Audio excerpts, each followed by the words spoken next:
Welcome back, everyone, to the Power of Words podcast. I am your host, Violet Evergreen. Today, we will be discussing my editing process along with some of my many systems I have put into place over my writing career for the last 3 years. So, let's get started on that. So, for those of y'all who are returning back to my channel to see this next podcast, in the previous one I did before this one, I had talked a little bit briefly about my editing process and how it's going to be for my 3-part editing method. Now, when I made that podcast, I had yet to put it into practice. But since I finished writing on the park bench by the time February was over, I was ready to start my editing process. Now, I won't say it was super easy. It was tough at a lot of times. It took me 10 days to finish my first edits, and then it took me 7 days to finish my second edits, which I will admit I had been feeling a little under the weather for a bit of the second edit, so I had originally predicted I would be done with that by 5 days, but it went a little longer because I wasn't feeling all that great and it was just so hard to focus. But now that I'm feeling better and it's April, it's about time I start on the third editing method. And ooh, you guys, I am so excited because the third one is the final one of my method, meaning I'll be close to publishing my book, and it's just so exciting. I can't wait. But anyways, apart from that, I'll discuss more about my future plans later on in this video today. For now, we're just going to talk about the editing process.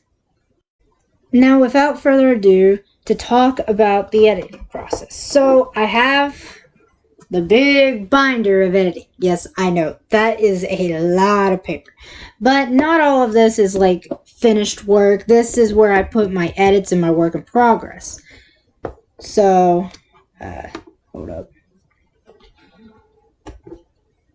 Let me turn that around. There we go. Okay, so this is my work in progress and edits binder. It's a very thick binder. In it, I have some title pages for some books I haven't done yet, like Half-Breeds and the Mall Boss Assassin. But then we get into our color coding. And in here, I have my current work in progress. I have my next work in progress, which is orange. And then you have original copies, which the original copies tab is mostly for anything I end up typing on the typewriter, because as soon as it comes off the typewriter, I make a copy of it, and the copy I make is what I edit on. So the original copies get put into this folder and they don't move from there. And then we have waiting edits is this one right underneath copies. Then you have first edits is purple, second edits is blue, and then third edits is the lighter blue, and then you have finished work is green. Sorry, give me a second. It's a very big binder. Now, I'm going to show y'all a bit of my third editing process, which I have finished. Okay, there we go. So this is underneath the third editing tab. I don't know if y'all can see this very well. And this is the Park Bench, the book I just finished writing. Now, these little deals are post-it tabs. I like to use these to separate my stories, because sometimes in these other tabs, I will have more than one running story in them. And so I use these just to separate them so that I could just like grab one and flip to the deal. But anyways, without further ado, this is how chaotic my editing process gets in the end. This is what the second edit looks like for now. Second edits, you get your highlighter, which I talked about the marker system in the other podcasts. And I gotta say, going one marker at a time, it really helped. Now, you see the sticky note here? This is what helps me during the third edits. This is the first part of the third edit. So what I'll be doing is I'll be sitting down and going through and reading my story. Because now that I've got everything highlighted, like my major scenes, my repeated words, and my dialogue, I can now go through, read it, and be like, okay, this is something this character doesn't do. I need to fix that. And so I write it on a sticky note, and I put a little star next to it, and then I put a star on the sticky note, and usually I draw an arrow. This was one that a friend did for me. But I'll go through and I'll do that first. Now, when I'm done with that and I'm satisfied with it, then I will sit down with my computer and I will go page by page and fixing everything that got cut, everything that got added, and adding in all of my sticky note comments. And then I will read it through again on the computer when I'm done with that, and I'll probably put notes in it online digitally to help me. But here's some more craziness. If you see any red letters, those are usually my second edit, or my first. Those are my first edit marks. Hold up, I've got some crazier pages in here. Here's one with more color to it. So you got your major scenes, you got your deleted scenes are all orange, and then you've got your dialogue is all yellow. Here's an example of my first edit revisions, where I go through and I read it and I mark out stuff and I add in what I think would sound better. Because mind you, I do most of my writing late at night, so towards the end of it, some of these you can tell which ones was a late at night edit, because it'll have like more of the red letter placed throughout it. See, here's some more. For example,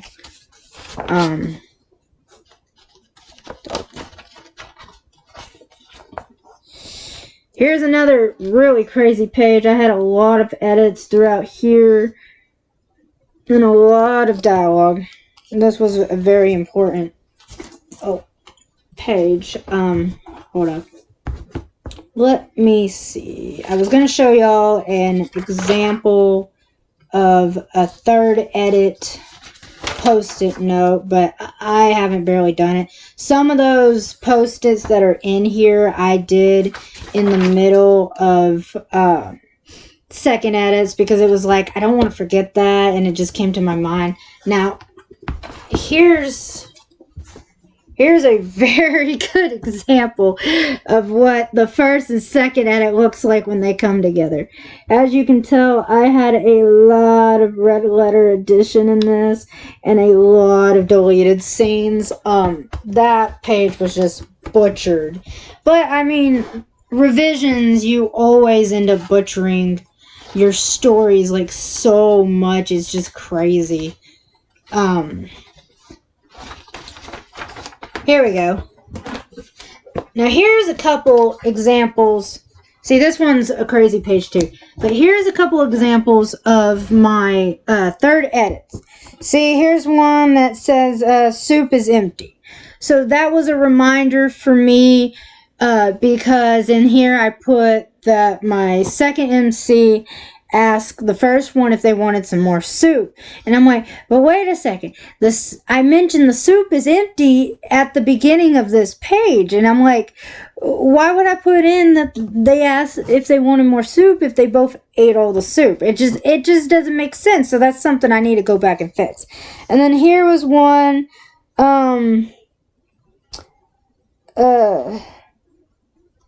where I was just being a little snarky, with my actual character, where I was like, hey, the pot's empty, don't forget, you goof. Just something funny.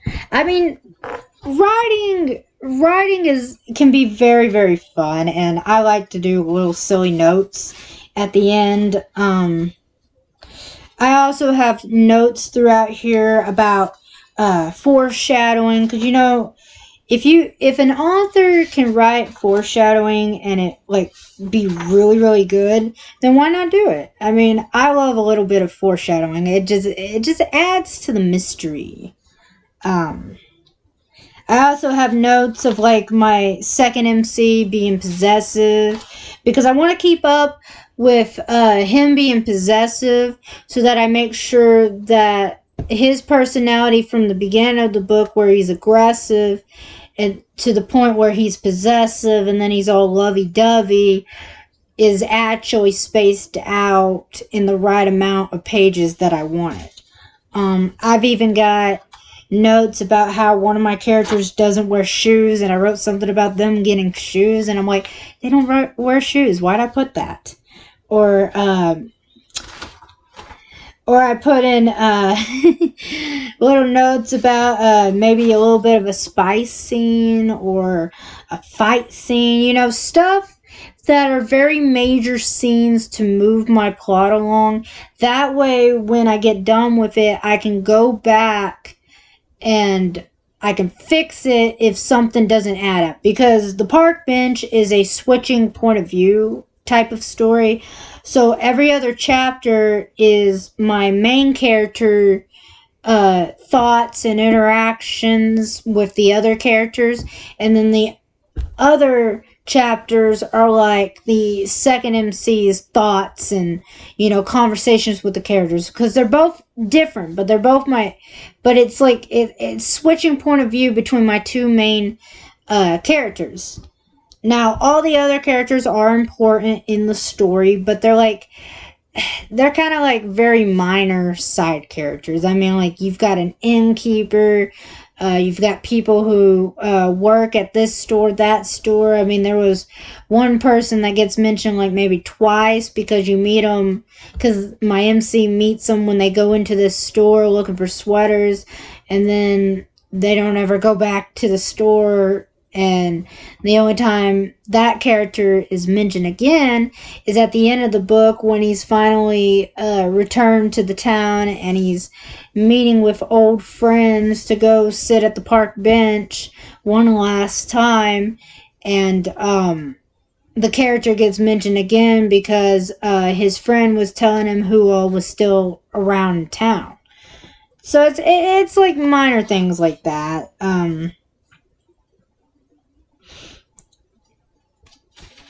Or I might add in notes about my time, my timeline, because this story takes place at the start of winter. So winter's it's getting cold, the water's already got a frigid bite, but it's not frozen, so it's the start of winter. And then the end of the book is supposed to be it's almost spring, but at the end there's before my two main characters meet up after their big fight, there's a blizzard coming, but it's technically spring now. Because they had a couple days of some nice weather, and now it's the weather's nah, we're gonna go all cold and miserable now, and like that. You know how weather can be. It's very finicky. But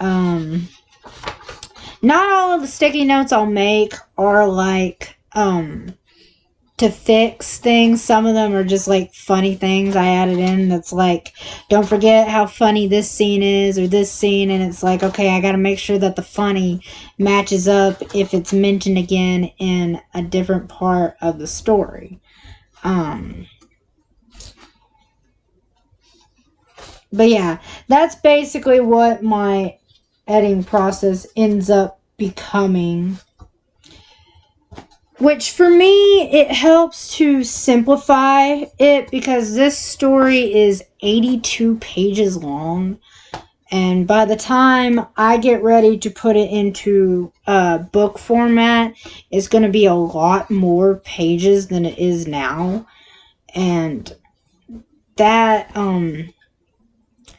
is going to take me a moment. I'm thinking sticky notes for the third edit shouldn't take me more than like maybe a day or 2 or 3.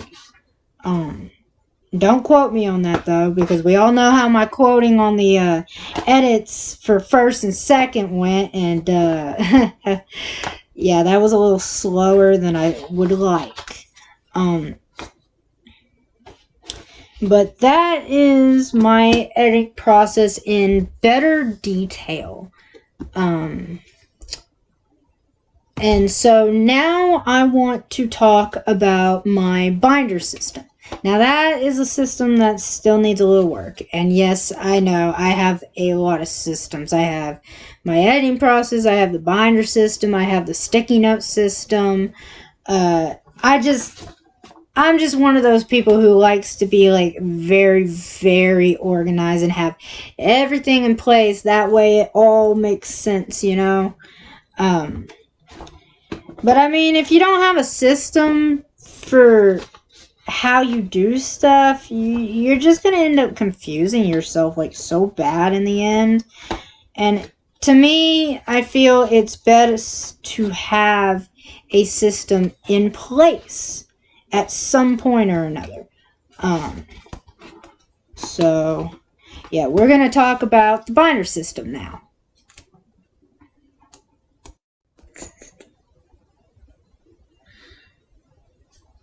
So now we're going to talk about the binder system. Now I'm not going to talk about it in great detail because just like my editing process for the March podcast, this one is still in the working phase. So I've showed all of you the big binder. This is the big important binder with a lot of paper. There's like, I forget how many books I've got in here. I've got 1, 3, 5, 6, 7 books. So I've got 7 books in here, 2 of which are, I've got 7 books in here, 2 of which I have 2 copies of, because I have original copies and then I have printed out copy for their edits to begin. So yeah, there's 7 books in this so far, and I'm not even done. By the time I'm done with all this, I'm gonna need a whole new binder. But for the binder system, so this is a 2.5, or this is a 2-inch binder. Excuse me. This is a 2-inch binder I use for my work in progress and my edits. I'm sorry if you can't see that. My camera on my computer is not that great. And yes, it's all so very colorful. So with the binder system, I use tabs. So I use this paper, which this is like, it's similar to cardstock paper, but it's like regular paper. So I can actually put this in my printer and print out my title pages, like how Half Breeds is all nice and neat. And then you have the Mob Boss's Assassin, which is all nice and prim. This is how I'm going to print out all of my title pages for my books that go in here.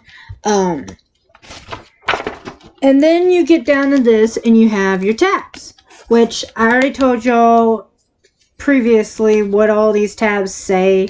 And that's just how I organize it. I mean, for everybody's system is different one way or another. So not everybody has to have like current work in progress, next, original copies, waiting edits, first edit, second, third, and finish. Like that's just how I am with this binder.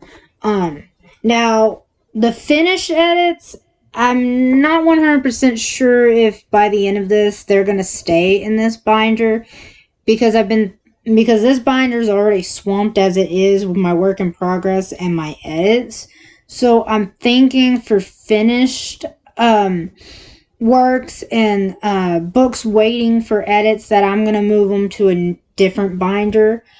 just so that this one has more room for my work in progress, my next work in progress, and my edits. Because 3 edits is a lot. Now, this does not relate to edits. This binder is a 1-inch binder, and this binder is specifically for my world building and my world building notes. That's why I got a bunch of goofy things drawn on here. I got a rabbit holding a blue rabbit. I got a flame. I got stars, and I got the Clover Isles from the Whisper of Waves. I haven't even started revisions on. I got the sun at sea with birds. It's just something goofy. It made me happy, so I did it. Now this one's not as thick. Most of that is just notebook paper. But for this one's a little bit different than how my work in progress and edit binder is. So for the world building binder, for my tabs, I label it based on my book. So this one is H-B for half-breeds. And if I flip the page, I've got my notebook paper with my notes about the city. This was notes about my 4 sectors. And then you flip it and you get over to the notes about how the 4 sectors are split into 2 pieces and how each sector has 2 forests, and there's like a king or a queen that rules over the forest district. One rules over the city district for the city. Then you've got someone else who rules the forest district in the abandoned temple sector. And then you've got the temple district has the temple district has the Phoenix Queen, which that's Valentine. I'll be talking more in depth about the kings and the queens of each sector or each section, and the clans that rule each sector. Because, like, the city sector is ruled by the dog clan, so they watch over that. And each clan reports back to the celestial court. So this was my notes on that. It also tells you, this page was also not only to tell me what the city, the temple, and whatnot, what they're called, or what clans rule over them, or what the sections are, and who rules them and whatnot. It was also to tell me which types of yokai live in each one. And all of this highlighted stuff is based on their element. So if they're yellow, they've got like lightning or wind. Orange is for anyone who's a dragon. Which the Dragon Clan, since they were prosecuted for being powerful sorcerers, because the court fears those with power, the surviving members of the clan who have been sentenced to rule over the Forest of Wisps sector, they've planted spies in basically every section of the spiritual realm. So that's why I have some that are marked orange as well as their elemental color, because those are dragons. And then you've got blue for water, green is for strength or earth, and then pink is for anyone who's got fire, which, as you can see, you typically have more water and wind elementals. Now we flip the page, and the next 4 pages for these notes is the yokai power sheet and the yokai types. So in this one, I've got, here to the column, I've got their names, what they are, what the name of the yokai is, and in the quotations, when I get a chance to work on this world building, I will place basically what they are, like a Hanako-sen. That one is a schoolgirl with a purple bob haircut. A tanuki is like a raccoon dog, and so on. And then once I put what they are, in this section, I'll stick, the top line is for their power, and the bottom line is for characteristics. Now for that, I will probably be doing a bit of characteristics based off of my story's lore. So not, like, it'll have a bit of a mixture between Japanese folklore, since yokai are Japanese folklore. It'll have appearances to start with like that, but for my story, there's a certain way you can tell when each of them has like an overwhelming amount of power, or tell that they are mixed breeds. So I'll probably add that in later. But that's just what the rest of those sheets are. And then this tab. This is a tab for the Whisper of Waves. So all I have in this one is my notes from book 1 to book 7. Because that's all the world building I have done. Which this will help me a lot because it basically gives me people and shows me how far I need to be and tells me where they go, and then it goes on to the back. I've also got little author notes for myself for something I might have not finished putting in, like here's book 2 and here's my author note at the bottom. I didn't really have much for that one because it's not very a significant book. Then you have book 3, which was very long, and then there's my author note. And then here's one for book 4, talking about Davies Jones and Turtle Island. And then I've got another author note on the back, some more stuff, book 5, you know, and so on. And this is a lot of words, I know. It took me 7 months to finish all of this world building right here on these 7 pieces of paper. So that was a lot. Now you move on to the next tab is the mob boss's assassin, and as you can see, I haven't started world building on that. And the last 5 tabs I have in here are just blank because these 3 are the only stories I have started on world building. But that is what this binder is for. This is my world building notes binder. And so this one's never going to be really thick. That's why I like to use the 1-inch binder, because I'll use the notebook paper and I'll write notes on it. Which that's just for anything that's too big to plan out inside of my regular notebook. Which I'll show you that in a second.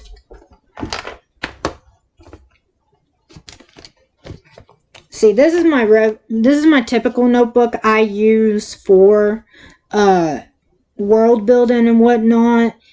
But this one is like small, and I've like completely filled this one like basically halfway through already. So before long, I'm gonna need a second one to start building. But this one's different from the binders because it's got, like, I'll put sticky notes for certain stories in here, and this is mostly just stupid small stuff like here's a page about weapons, like one of the characters' weapon details, words that activate power, and this crazy little scribble about me trying to figure out my direction, which I need to fix that. Here's some backstory stuff. Here's the islands and what books they're in and what seas. Here's the goal. Here's a side character that later becomes important. Here's an alternate ending I thought of that I might do. I mean, who's to say? Here's some stuff about the mermaid's pendant. Pirate ranking. I've got like all sorts of stuff. But the binder system's a lot different than this one. So at most I'll probably only have like 3 binders at all times. So my work in progress and edit binder will have my world building notes binder, and then we'll have my waiting edits and finished book binder, which that'll be for the books that need to be published that eventually will. because, as I've said before on Instagram, I will be moving probably at the start of summer, looking to get a job, because being a self-publishing author, it's got its ups and its downs, but mostly I have to pay for everything out of my pocket.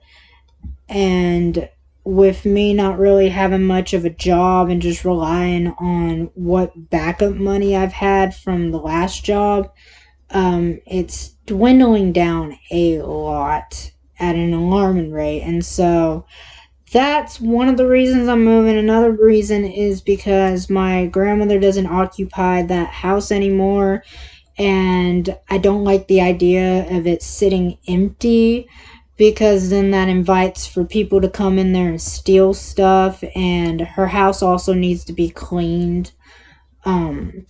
So that's another reason why I'm also moving.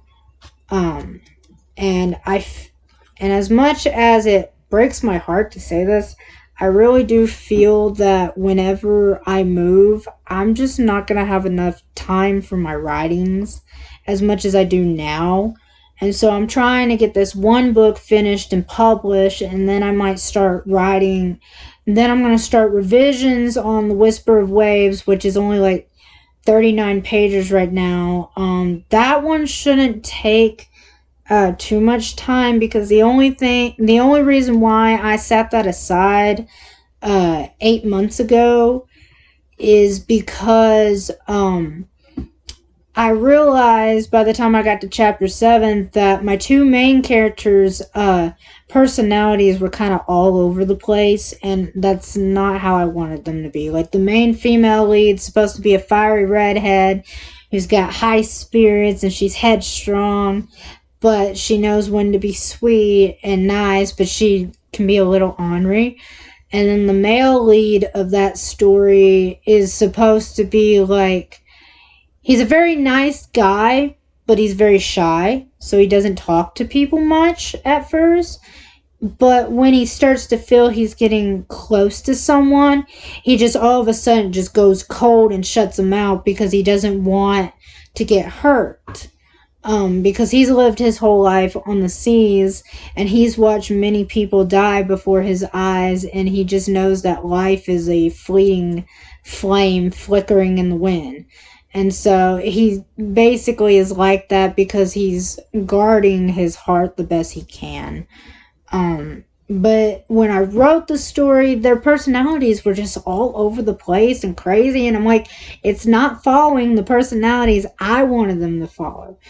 And honestly, I can't say that that was one instant of my characters writing themselves, because really, it was just sloppy. I've mentioned before that when I started that story, I wasn't in the best of places mentally, and so that story was kind of a way for me to wrap my thoughts and get them more collected so that I could breathe more. And it really did help. That's probably why every time I pick up that book now and I try to reread it, I just can't help but break out crying. I've really missed that story. It's got a lot of cool lore that's going to go into it, and it's going to have some like interesting twists. The more I've scrolled on Pinterest, the more twists I've learned. Though I do feel bad for my characters. If y'all have seen that one video, that one reel I made on Instagram, I talked about how I feel bad because Pinterest gives me such great ideas to inflict so much pain and trauma on my characters. And it's no lie, it's not like I'm a very dark person by heart. It's just whenever I look up art for a certain character, it gives me all these other things, and it's like, ooh, that would be a great idea for a pirate story, make it more realistic. Needless to say, someone might lose their leg, might lose an eye. Who knows? That's the great mystery of it all. But now this notebook, it's pretty good. I've already, this here was all of the Whisper of Waves notes I took. Which, since I already started another book, like writing out another book in this, I'm not able to add on to this one anymore.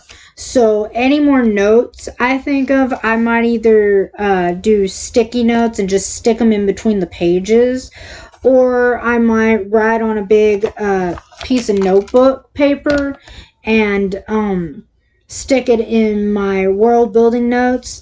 But I'm separating them by tabs. This one's for the Whisper of Waves. This one's for a story I haven't talked about yet, about a war and elemental magic and animals that are people-like, and a legend that's supposed to come about. There's also different clans in this one. There's a prophecy. There's a bad guy and a 1,000-year war.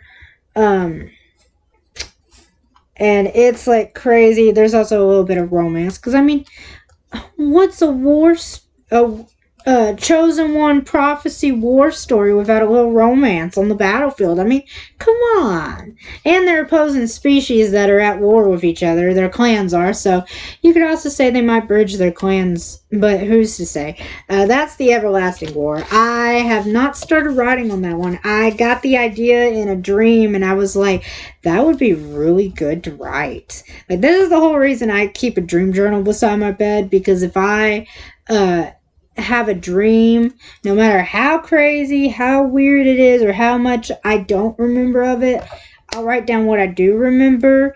And I feel like looking back on that, it could give me some ideas for stories, because I've had a dream before where the entire dream was just so action-packed, so realistic, spent around a dystopian world, and it was like so awesome that as soon as I woke up, I speedily typed it up in my memos, took a bunch of screenshots, and sent it to one of my best friends.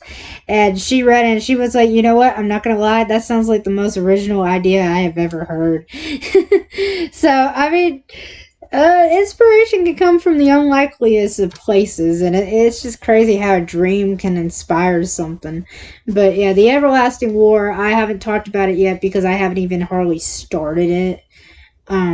That one's gotten set aside, and that one's definitely going to need a lot of world building on it, because all I did was world building on the clans and who they're at war with, who has what elemental magic can make this and that, and the prophecy and all that, and that was about it. So it's like very vague.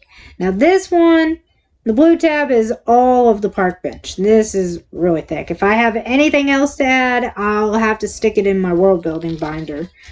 And then the final one, which I haven't even finished writing notes for, is half-breeds.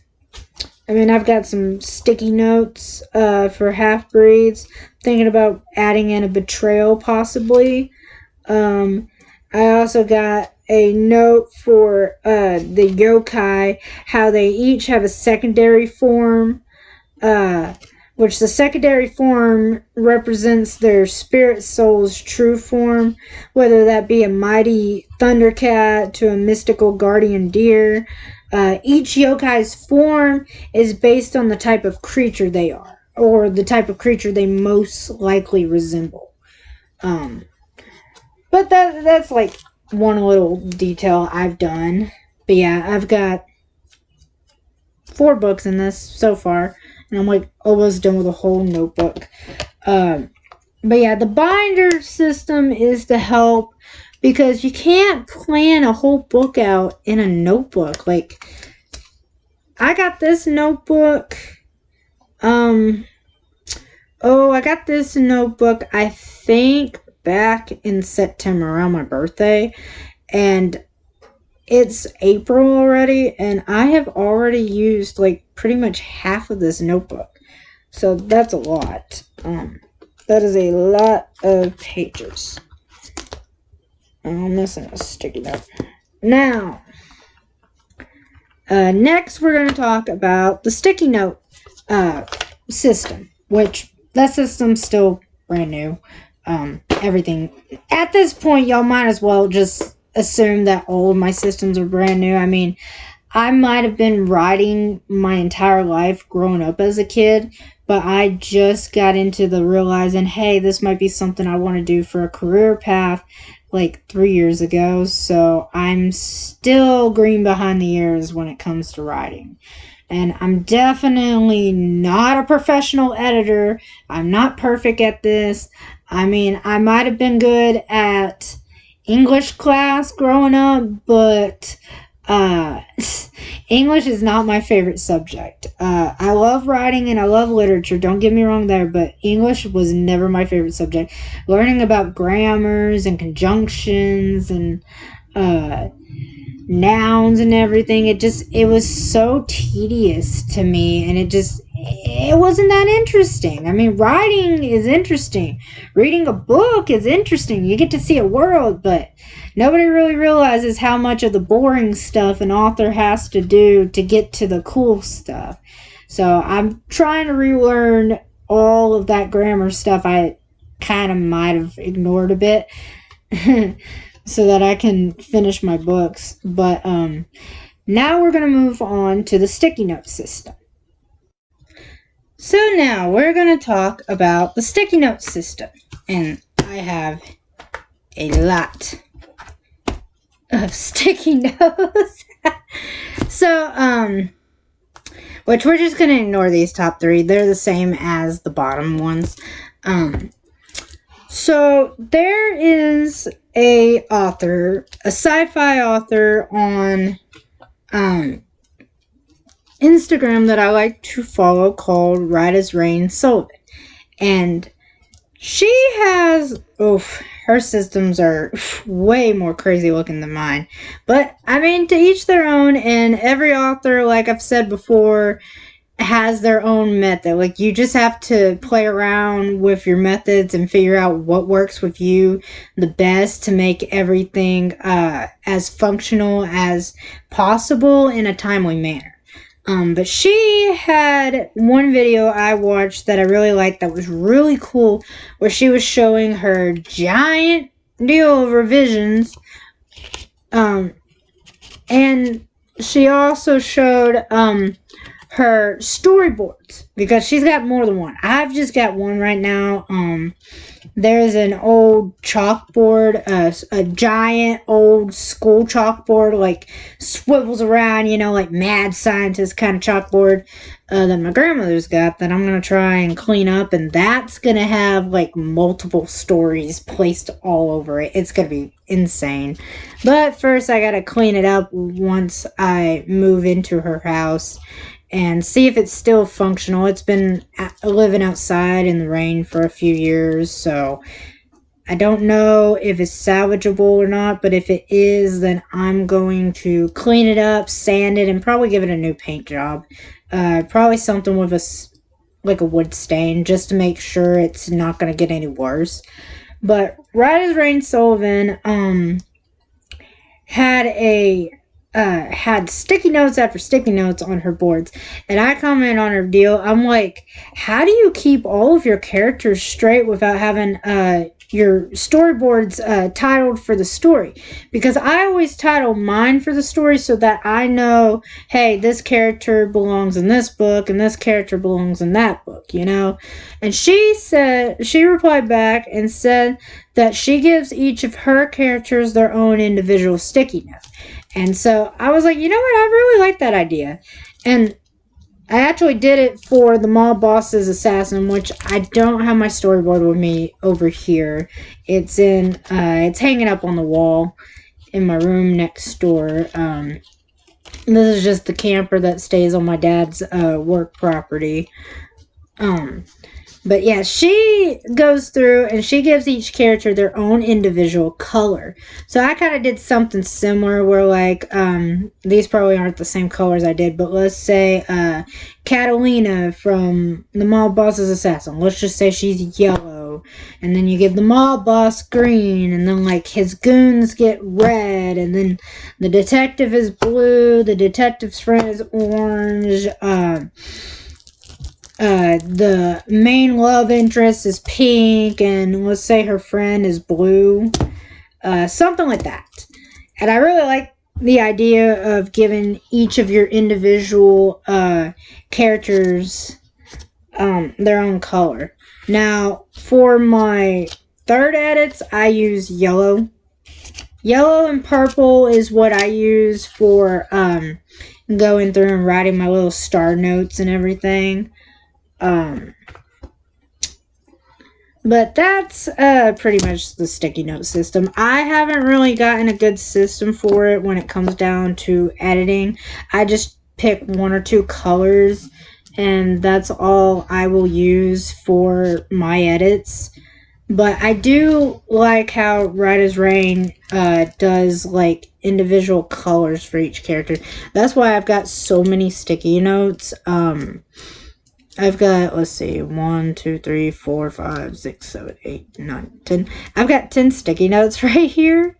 All different colors. Like, I mean, here's a pink, and then here's a peach. You got purple. You got yellow. You got light blue, you've got mustard yellow, you've got dark green, you've got red, dark blue, and then you got orange on top. So like, which these are just pastel colors. Then you got your singular pink, and then you've got like, these were their, well, actually this one was in its own category, but then you've got these that are like brighter colors. I still want to find some more colors in sticky notes. This can't be all of the colors they've got. They've got to have more, because honestly, it's not really that the colors matter. It's just pastels are really bland, and these are like too loud. I mean, who wants to do mustard and ketchup? I mean, that's just ink doesn't really show up well on the ketchup one. It's just so dark. But that's the sticky note system for now. Any of y'all have a better system for sticky notes? I'm willing to try anything right now.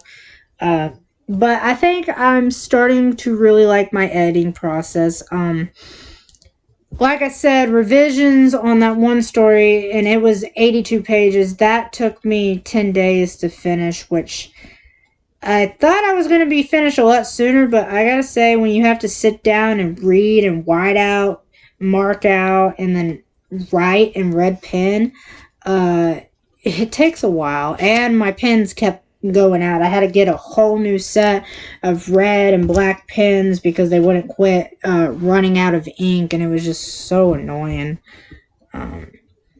So we're going to take a little break right now. And when we return, I'm going to discuss my upcoming books that I will be working on.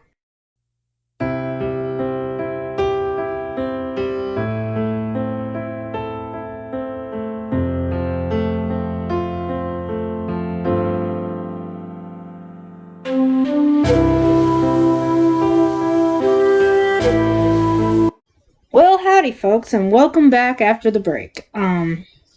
So now we are going to discuss my upcoming books, and I have quite a bit coming up. So all of you know about The Park Bench. That's going to be my debut novel, and now that it is in third edits, I will soon be working on finishing up those edits and getting it back on the computer and make sure that's all good, and then I'm going to set my format and everything. And then I'll probably be doing a little bit of research on where to go to self-publish my book. I originally was going to self-publish it on Amazon, but I've heard so much negative feedback about how not only does Amazon take too many royalties out of publishing your book, some people have trouble buying books from them, and that no other writing agent is going to take you on if you go with Amazon, which I don't understand why that would have to matter, honestly.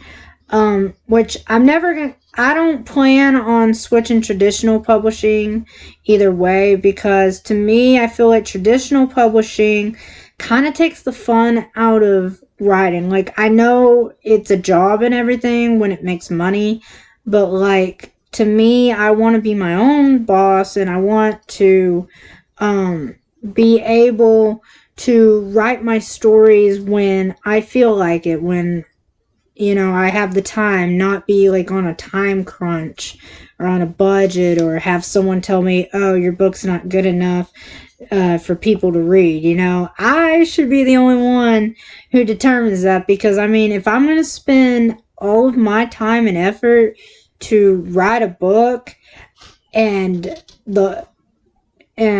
be like the entire time, man, this is just utter garbage. I should just shred this, set it on fire or something. Nobody should read it. But yet still continue to edit it and get done with my 3 edits and be done with it. I feel like that deserves to be published, whether an agent thinks that it fits well with their company or not. So that's why I want to be a self-publishing author. But as soon as I get done with Park Bench, I will be looking for methods and platforms to publish digitally. So that's exciting. You guys, I cannot wait until the day comes that I have published the Park Bench and I get to order myself an author copy and have it in my hand. Oh, that podcast is going to be so amazing. I'm probably going to be jumping off the wall, you guys. But back to topic. So, upcoming stories. I got these out of order. Oops. Upcoming books I will be working on. Let me get them in order first. Okay. We're somewhat in order. Which these are kind of in order, sort of. So, as soon as I'm done with my editing on the Park Bench, I will begin revisions, which that's what the first edit is revisions on The Whisper of Waves. So that's my pirate story. All of you guys have voted that y'all really, really, really want to see get done. I hope y'all like it. There's not as much elemental magic in this one as there has been in my other stories. Mostly because I wanted to be more realistic and whatnot. Because, real pirates are still cool either way. Versus, anime pirates and everything. But that one's going into revisions as soon as the Park Bench is done. And then I will start back. I will probably, I kind of sort of want to start on the first, the prologue at least of Half-Breeds. So I'll probably start on the prologue of Half-Breeds just so I can have some pages to finally take this out from the front of the work in progress binder and stick it in the next work in progress. But that one I'll probably only write the first paragraph. I'm also going to be working eventually on the Mob Boss's Assassin. I haven't determined yet if this one's going to be a short story or a novel of sorts. But we'll see how that goes. Now, a story, this one's a Chosen One story, and this one does have magic and legends and all sorts of cool stuff. It's also, but the cool thing about it is, unlike most Chosen One stories, this one does have a hero, but it does not have a villain. We have an anti-villain and an anti-hero in it. So, I can't wait to finish this book and have this published, because I'm excited to see if my readers will be able to determine who's the actual anti-villain and who's the actual anti-hero. Because for this story, I don't really plan to write the trilogy unless, of course, it becomes a big hit. If it becomes a big hit, then I will. Because the first book is called How Wars Are Started. The second one, I believe I titled it, The Celestial War is what the second one is. And then the last one is How Wars Are Ended. Because, how wars are started, how wars are ended. It made sense for the beginning of the book and the end of the book. But I probably won't continue this trilogy unless, of course, it really does become a big hit. Because this is just one of those that was I had an idea for it, and honestly, now it's been so long since I thought of this one that I couldn't even tell y'all what the inspiration came from. But I thought it would be really, really cool And I can't wait to see if anybody can figure out who the hero is, who the anti-villain is, and who the anti-hero is. Because in this story, there is not a villain until the anti-villain dies. And then you get to figure out who gets to become the villain. Is it the hero, who's been the hero the whole time, or is it the anti-hero? Who's to say? But yeah, that's how Wars Are Started. I'll be working on. Another story How Wars Are Started, I already started it, but I haven't finished it yet on the typewriter. I've only gotten like 20 pages in, where the hero's captured and he's having this conversation with this very psychotic, kind of screws loose doctor. You know, everybody loves the doctor with a few screws loose. I mean, they're pretty good. But that one is still being written. So I started it back in August, I think. August, July of last year, of 23. And I have yet to finish it. But a story I did finish was The Mystic Rider. This one's a short story, actually, at 26 and a half pages. Yeah. So this one was actually a short story I wrote. So editing this one shouldn't take me as long as The Park Bench, because this one's not a novel. It's a short story. But The Mystic Rider is about a girl who inherits this typewriter from her mother, who had passed away a year ago on her 25th birthday. And when she writes on it, she gets sucked into her story, but the typewriter joins her.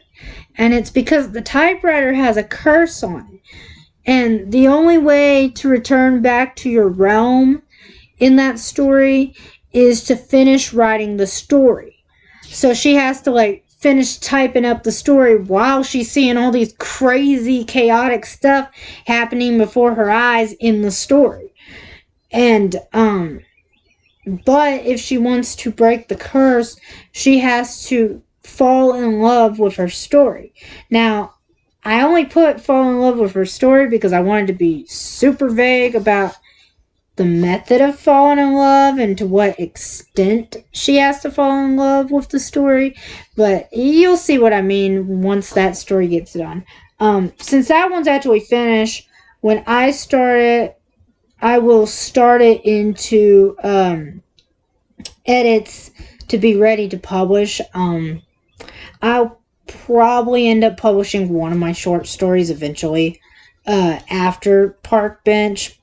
Maybe this year, maybe not. It depends if I can figure out a good publishing place and that it works. Because I'm not going to lie, I'm probably going to have to go trial and error with all this publishing stuff. But the last book, but not the least, last but not least, is The Pages Between You and Me. This one was a short story too, at 26 pages. So this one and The Mystic Rider are about the same length in pages, at least right now, before they are in book format. But this one was about a chance meeting at a library. But the thing is, this girl never caught the guy's name. And so the entire story, she's like, I wish I could run into him. But it's kind of funny because because she does keep running into him, she just doesn't recognize him. Because every time she sees him, he looks different than the first day they met. Because the first day they met, he looked like this timid, shy, school guy. And every time the next time they meet, he's dressed in leather, revving his motorcycle out front of the library. And she's like, oh, he's probably not here for the library. He's probably just loitering and whatnot, like his type does. And then he convinces her to go on a date with him because she was rude to him over that stereotype that motorcyclists don't read. They're just scary gang guy, And their interactions afterwards are really interesting. She finally learns his name, and she finally finds out that he was the person she's been looking for the whole time, but she feels betrayed and kind of tricked a bit whenever he tells her who he actually is, because this whole time she's been thinking about him and hasn't been able to find him because she didn't know what his name was, and she just never seen him before, and then he shows up looking different than the first time they met. So she felt a little betrayed. But they end up making up at the end. This one actually had a happy ending. Mystic Rider has a very sad cliffhanger that all of you guys probably will want to stab me in the back over, which is fine. It comes with being an author, you know. I gotta be mean sometimes and not let y'all have a happy ending. I mean, it comes with being a tragedy writer, so yeah, that's those are my upcoming stories. So there's like 1, 2, 3, 4, 5, 6 stories that will be coming soon. Hopefully soon. So yeah, those are my upcoming stories. Now we're gonna talk about, or well, I'm gonna talk about my plans for the upcoming months now. Okay, so now we're going to talk about the upcoming months. So now that it is April, there is only 2 months until I'm moving.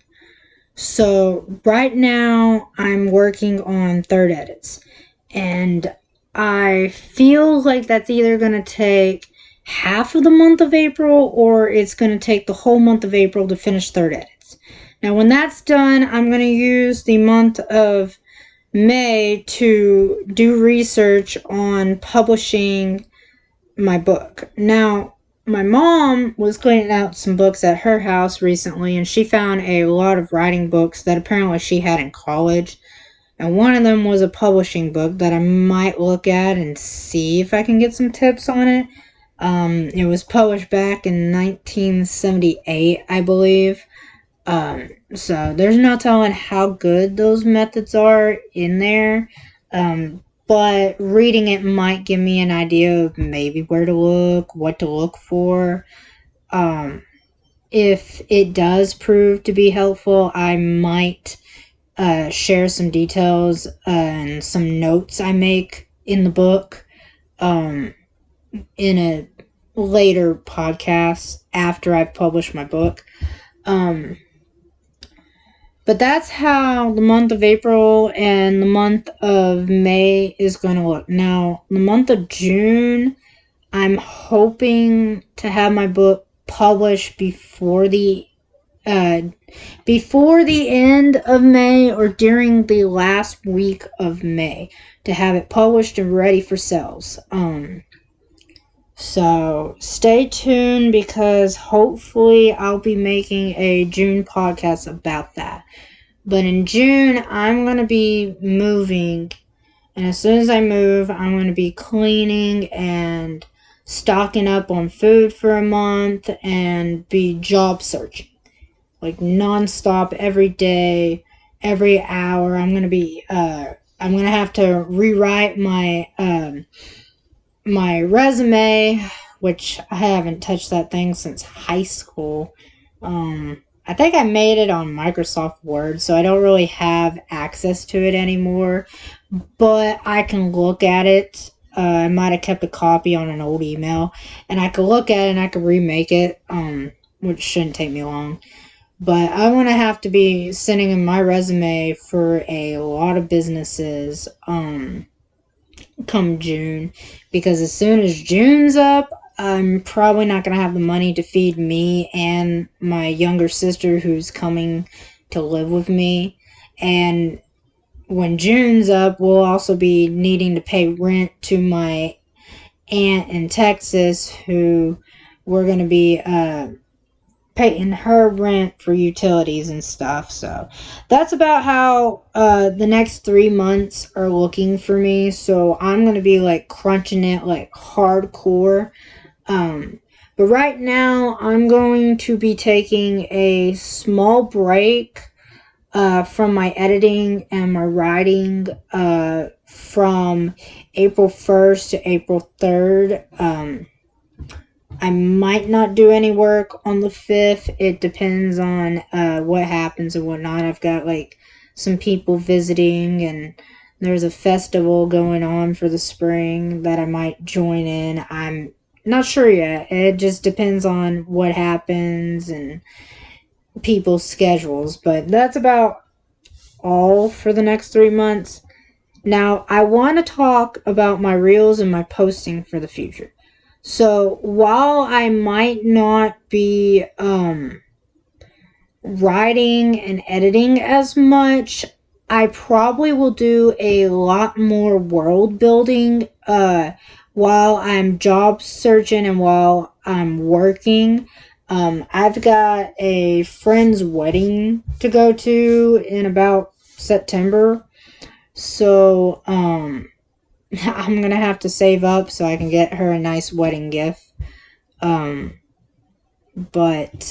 I'm also gonna have to take days off for that, which won't be days to do any writing, but I'm going to be doing a lot more world building, which means I will also be posting maybe a lot more reels in the future.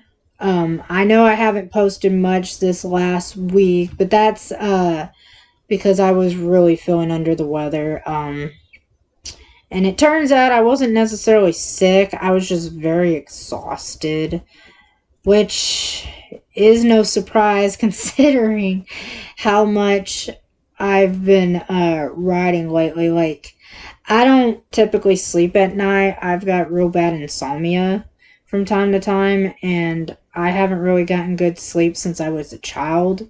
And so that's why I spend most of my nights writing instead of sleeping, because I'm like, if my brain's not going to shut up and actually let me sleep and get rest for a night, I might as well put the energy towards writing a book. Which is why a lot of my writings come out a little sloppy right now, and why the revision hell is like having to be like basically butchered. Like, oh, it's just getting brutally butchered left and right because I write at night. So, but that's about what the future in the next months are looking for.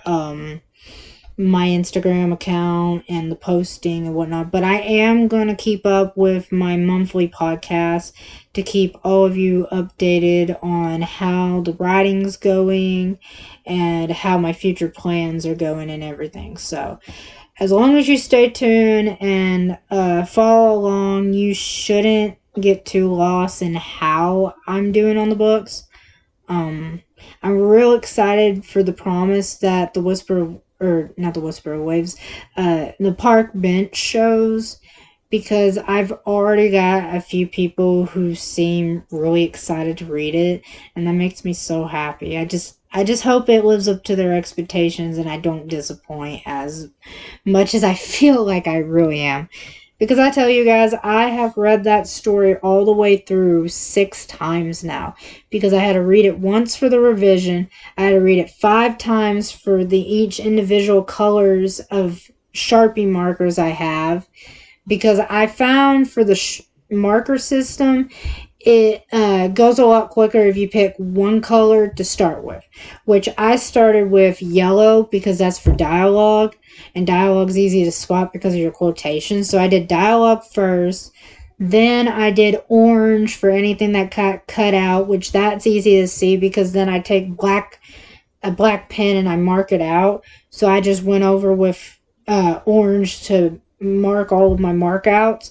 And then I did blue as my third color for my major scenes, because major scenes, I gotta make sure they match up, because each point of view, it'll have the same major scene in it happening in the next point of view, because it's like I said before, let's say here's an example. The prologue is in Evan's point of view, which is my main character. And so it's his thoughts, his feelings, his conversations, which there's no dialogue in that. So there isn't really any conversations in the prologue. And then you go into chapter 1. Chapter 1 is Jackson's point of view, which that is my second MC for that book. And it's Jackson's thoughts, his feelings, and his dialogue with other characters and what he's thinking during that exchange. So that's how the park bench is with the switching point of view.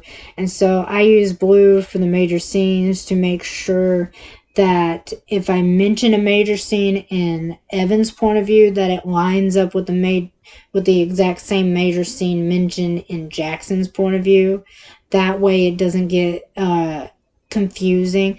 And while it does seem repetitious, I do mix up the dialogue a bit. Like, the dialogue might be word for word in some chapters between Evan and Jackson and other characters, but for others I skip out the side characters conversation, and the main characters is slightly changed, so that it's not like, man, I already read this, why do I have to read this again, kind of thing. So, but yeah, that's what the future is looking like for my career right now. So I will keep all of you up to date on that more, and I'll be posting more reels soon. So stay tuned for that, and thank you all for tuning in for the April podcast. This is your host, Violet Evergreen, and I am signing off for now.